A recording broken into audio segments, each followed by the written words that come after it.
अंतर्राष्ट्रीय हिंदू परिषद एवं बजरंग दल के संस्थापक डॉक्टर प्रवीण तोगड़िया शहर के आगरा रोड स्थित श्याम कुंज कार्यालय पहुंचे। इस दौरान कार्यक्रम में मौजूद कार्यकर्ताओं और पदाधिकारियों ने डॉक्टर प्रवीण तोगड़िया का फूल मालाएं पहनाकर जोशीला स्वागत किया। मीडिया से बातचीत के दौरान डॉक्टर प्रवीण तोगड़िया ने कहा कि प्रत्येक हिंदू भाई को हर गली मोहल्ले और गांव में हनुमान चालीसा का पाठ करना चाहिए। उन्होंने यह भी कहा कि प्रत्येक हिंदू भाई को 3 बच्चे पैदा करने का अधिकार होना चाहिए। डॉक्टर तोगड़िया ने बांग्लादेश में हो रही हिंदुओं की हत्या और अत्याचारों को लेकर कड़ी प्रतिक्रिया व्यक्त करते हुए कहा कि वहां हिंदू बेटों बेटियों पर लगातार अत्याचार हो रहे हैं और यह रुक नहीं रहे हैं। उन्होंने कहा कि अब समय आ गया है कि भारत की सेना को बांग्लादेश भेजा जाए। उन्होंने पाकिस्तान पर भी सीधा निशाना साधते हुए कहा कि यदि भारत की सेना गई तो बांग्लादेश का नाम निशान मिटा देगी। डॉक्टर प्रवीण तोगड़िया के आगमन को लेकर पुलिस प्रशासन अलर्ट मोड पर रहा और सुरक्षा के कड़े इंतजाम किए गए। जम्मू में बहुत बड़ा विजय प्राप्त किया है। वैष्णव देवी मंदिर हिंदुओं का, तीर्थ यात्री हिंदू देवी के सामने पैसे चढ़ावा हिंदू रखे। हिंदुओं के पैसे से वैष्णव देवी मेडिकल कॉलेज शुरू हुई और मेडिकल कॉलेज में 50 सीटों में से हिंदुओं के पैसे से 44 सीटों पर कश्मीर के मुसलमानों को MBBS का एडमिशन दिया। राष्ट्रीय बजरंग दल ने तीव्र विरोध किया, आंदोलन किया। 27 दिसंबर में जम्मू में बड़ी जनसभा हुई, मैं गया और हमारे प्रचंड विरोध के सामने श्रीनगर झुक गया और मेडिकल कॉलेज बंद करवा दी। हिंदुओं के पैसे से मुसलमान के बच्चे को MBBS नहीं होने देंगे। राष्ट्रीय बजरंग दल ने यह मेडिकल कॉलेज बंद करवा दी।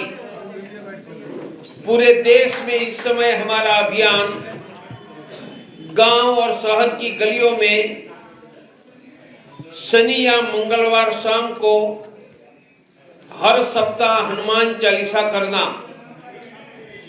हजारों हनुमान चालीसा इस समय देश में चल रहा है। एक जिलों में 200, 500 हनुमान चालीसा तक आने की स्थितियां बन रही है।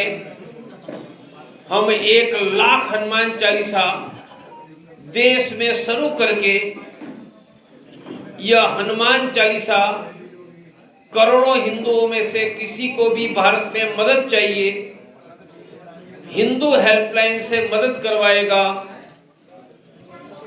घरों घरों में हनुमान चालीसा, 1 मुट्ठी अनाज के लिए थैली देगा। मानी 1 लाख हनुमान चालीसा तो 1 करोड़ हिंदू हर रोज 1 मुट्ठी अनाज देकर हिंदू समाज के साथ जुड़ेगा और अन्न आएगा। वह 25-50 लाख गरीब हिंदुओं को अन्न मिलेगा। ऐसा हनुमान चालीसा का अभियान हमने देश में शुरू किया है।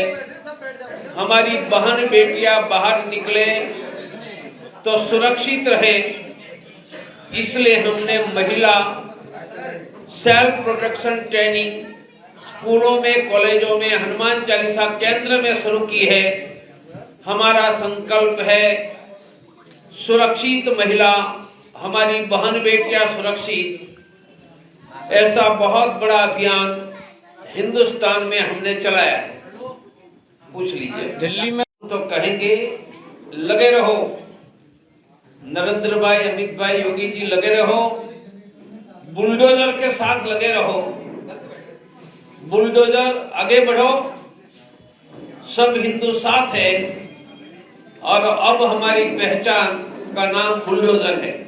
डॉक्टर साहब, बांग्लादेश में जो अभी हत्या की का नाम नहीं ले रही है, कल भी ये हत्या हुई है, क्या की बांग्लादेश में सच्चे निरंतर हिंदुओं की हत्या हो रही है। जब जिस भारत के सैनिकों के शौर्य पराक्रम और शोणित से बांग्लादेश आजाद हुआ, ये नमक हराम लोग हिंदुओं के बेटा बेट के ऊपर अत्याचार कर रहे हैं, रुक नहीं रहे हैं। तो मेरा तो सुझाव है कि 71 में भारत की सेना गई थी, फिर से भारत की सेना को बांग्लादेश में भेजने का समय आया है। और जैसे अमेरिका के प्रेसिडेंट मिस्टर डोनाल्ड ट्रंप ने वेनेजुएला में जाकर वहां के प्रेसिडेंट को पकड़कर जेल में डाला, ऐसे यूनिस मियां को पकड़कर तिहाड़ जेल में बंद कर दो ताकि उनकी औकात कितनी है उनका पता चले। पूरा पाकिस्तान एक था तब हमने घुटनों पर लाकर 2 टुकड़े कर दिए थे। अब भारत की सेना जाएगी तो बांग्लादेश का नामो निशान मिट जाएगा। एसआईआर में जो भी कटौती हो रही है 20% कटौती हो रही है, उसको लेकर के क्या कहेंगे? एक भी बांग्लादेशी भारत का मतदाता नहीं बनना चाहिए और एसआईआर इस पद्धति से नाम हटा रहा है तो चुनाव आयोग का स्वागत है। डॉक्टर साहब, क्रिकेट वर्ल्ड कप भी